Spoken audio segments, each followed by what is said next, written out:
Kriza që tronditi shtëpinë e Big Brother VIP. Big Brother VIP Albania ka hyrë në një fazë delikate pas një incidenti që ka lënë gjurmë të forta brenda dhe jashtë shtëpisë më të famshme në vend. Një debat i ashpër mes Malit dhe Rogertit degradoi në një përplasje fizike të dyshuar në ambientet e banjos, duke ngritur pikpyetje serioze mbi sigurinë, rregullat dhe fatin e banorëve të përfshirë. Atmosfera që prej ditësh ishte e tensionuar. Marrëdhënia mes Malit dhe Rogertit kishte kaluar në disa përplasje të vogla verbale, thumbime dhe provokime të vazhdueshme. Ajo që dukej si një rivalitet loje me kalimin e kohës mori tone personale. Nga fjalët tek përplasja. Sipas banorëve që ndodheshin pranë, gjithçka nisi me një debat të fortë verbal. Tonet u ngritën, akuzat u bën më të drejtë për drejta, ndërsa tensioni ishte i dukshëm. Fjalë të forta u shkëmbyen duke prekur jo vetëm lojen, por edhe karakterin dhe integritetin personal. Debati më pas u zhvendos në ambientet e banjos, një hapësirë më e izoluar, ku kamerat nuk transmetojnë çdo këmbë në mënyrë të plotë. Megjithatë, zërat e ngritur dhe përplasjet u dëgjuan qark nga pjesa tjetër e shtëpisë. Në kulmin e tensionit, Mali dyshohet se ka shtyrë Rogertin, duke bërë që ky i fundit të rrëzohet. Ky moment ka qenë pika e shpërthimit. Banorët që ndodheshin afër reaguan menjëherë. Disa ndërhyn për të ndarë dyshen, ndërsa të tjerë mbetën të shokuar. Loja, për disa minuta, kaloi në plan të dytë. Siguria u bë prioritet. Heshtje e rëndë pas shpërthimit. Pas incidentit, atmosfera në shtëpi ndryshoi ndjeshëm. Një heshtje e pazakontë pushtoi ambientin. Rogerti u pa dukshëm i tensionuar me një qëndrim të mbyllur dhe të trazuar.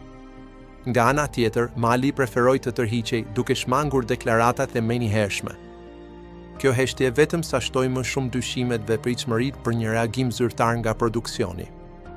Reagimi i publikut, rrjetet në flat. Ngjarja u bë menjëherë virale në rrjetet sociale. Klipet e shpërndara, analizat dhe debatet online u shtuan me shpejtësi. Publiku u nda në dy kampe, një pjesë kërkon ndërhyrje të menjëhershme dhe përjashtim, duke e konsideruar veprimin shkelje të rënd të rregullores.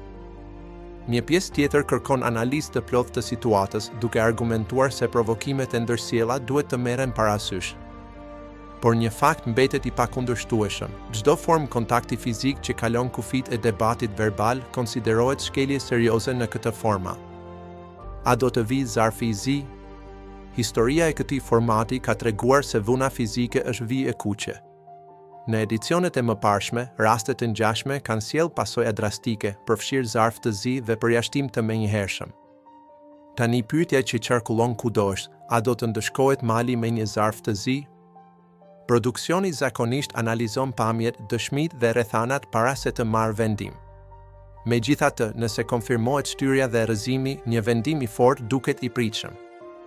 Një përjashtim do të ndryshonte menjëherë balancat e lojës, aleancat do të riformatoheshin, strategjitë do të prisheshin publiku, do të ndikonte më fort në dinamikën e votimeve. Më shumë se një debat, një pikë kthese. Kjo përplasje nuk është thjesht një incident i izoluar. Është një pikë kthese për sezonin. Momente të tilla ndryshojnë narrativën e një edicioni.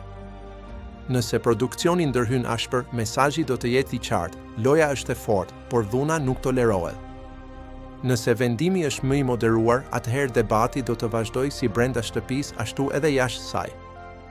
Një gjë është e sigurt, përplasja mes Malit dhe Rogertit ka hyrë në historinë e këtij sezoni si një nga momentet më të rënda dhe më të diskutueshme. Tani të gjithë presin një zë, një zarf, një vendim, dhe shtëpia nuk do të jetë më e njëjta pas tij.